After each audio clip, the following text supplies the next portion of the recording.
ಇಲ್ಲಿ ನೋಡಿ, ಇದು ಎರಡು ಒರಟೆ ಗಿಡಗ ವೆರೈಟಿಗೆ ನಾನು ಕಸಿ ಮಾಡಿದ್ದು. ಡಿಫ್ರೆನ್ಸ್ ಏನಂದರೆ, ಇದು ಒಂದು ಡಬಲ್ ಸ್ಟೋನ್ ಗ್ರಾಫ್ಟ್, ಇದು ತ್ರಿಬಲ್ ಸ್ಟೋನ್ ಗ್ರಾಫ್ಟ್. ಇನ್ನೊಂದು ಸಿಂಗಲ್ ಮಾಡಿದ್ದನ್ನು ನೀವು ಲಾಸ್ಟ್ ಟೈಮ್ ನೋಡಿದ್ರಿ. ಸೊ ಇದನ್ನು ಈಗ ಏನಪ್ಪ ಅಂದರೆ ಕರೆಕ್ಟಾಗಿ ಅಬ್ಸರ್ವ್ ಮಾಡಬೇಕು ಯಾವುದು ಬೆಸ್ಟ್ ಅಂತೇಳಿ. ಸಿಂಗಲ್ ಸ್ಟೋನ್ ಗ್ರಾಫ್ಟಿಗೂ ಡಬಲ್ಲಿಗೂ ಮತ್ತು ಈ ಥರ ತ್ರಿಬಲ್ ಸ್ಟೋನ್ ಗ್ರಾಫ್ಟ್ ಮಾಡಿದ್ರೆ ಏನು ಡಿಫ್ರೆನ್ಸ್ ಆಗ್ತದೆ, ಯಾವ ರೀತಿ ಗ್ರೋತ್ ಬರ್ತದೆ ಅಂತ ಸೊ ಅಬ್ಸರ್ವ್ ಮಾಡುವ ಅನ್ನೋ ಒಂದು ಲೆಕ್ಕಾಚಾರದ ಮೇಲೆ ಈ ರೀತಿ ಮಾಡಿದ್ದೆ. ನೋಡುವ ಕತೆ ಏನಾಗ್ತದೆ ಅಂತೇಳಿ. ಈ ಮಾವಿನ ಗಿಡದ್ದು ಕಸಿ ಮಾಡೋದು ಸಿಕ್ಕಾಪಟ್ಟೆ ಈಸಿ. ಈ ಸ್ಟಾಕ್ ಪ್ಲೇನ್ ಹುಡುಗೋ ಕೆಲಸ ಉಂಟು ನೋಡ್ರಿ, ಇದು ಯಾರಿಗೆ ಕೊಟ್ಟರು ಬೇಡ.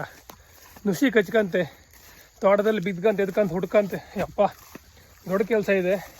ಸಾಲ್ತಿಲ್ಲ. ಇನ್ನೊಂದು ನನಗೊಂದು 300-400 ಗಿಡ ಬೇಕಾ, ಸಿಗ್ತಾ ಇಲ್ಲ. ಹಂಗಾಗಿ ಸಮಸ್ಯೆ ಆಗದೆ. ನಿಮ್ದು ಯಾವ್ದಾದ್ರು ಮನೆಯ ಗಿಡ ಇದ್ದರೆ ಹೇಳ್ರಿ, ಬಂದು ಕಿತ್ಕೊಂಡು ಹೋಗ್ತೆ. ಡಬಲ್ ಸ್ಟೋನ್ ಗ್ರಾಫ್ಟಲ್ಲಿ ಈ ಥರ 2 ರೂಟ್ ಸ್ಟಾಕ್ ಇದೆ. ಮೇಲ್ಗಡೆ ಒರಟೆ ಗಿಡಗದ ಒಂದು ಸಯೋನ್ ಇದೆ. ಅದೇ ನಾವೀಗ ಇದನ್ನು ನೋಡೋದಾದರೆ ತ್ರಿಬಲ್ ರೂಟ್ ಸ್ಟಾಕಲ್ಲಿ ಇಲ್ಲಿ ನೋಡಿ 3 ಒರಟೆ ಇದೆ, 3 ರೂಟ್ ಸ್ಟಾಕ್ ಇದೆ. ಮೇಲ್ಗಡೆ ಒಂದು ದಪ್ಪ ಗಾತ್ರದ ಒಂದು ಚಿಗುರು ಇದರದ್ದು. ಇದರ ಗ್ರೋತ್ ನೋಡುವ ಯಾವ ರೀತಿ ಆಗ್ತದೆ ಅಂತ ಹೇಳಿ. ನೆಕ್ಸ್ಟ್ 1 ಮಂತ್ ಆದಮೇಲೆ ಹೆಂಗಿರ್ತದೆ ಅಂತ ನೋಡುವ.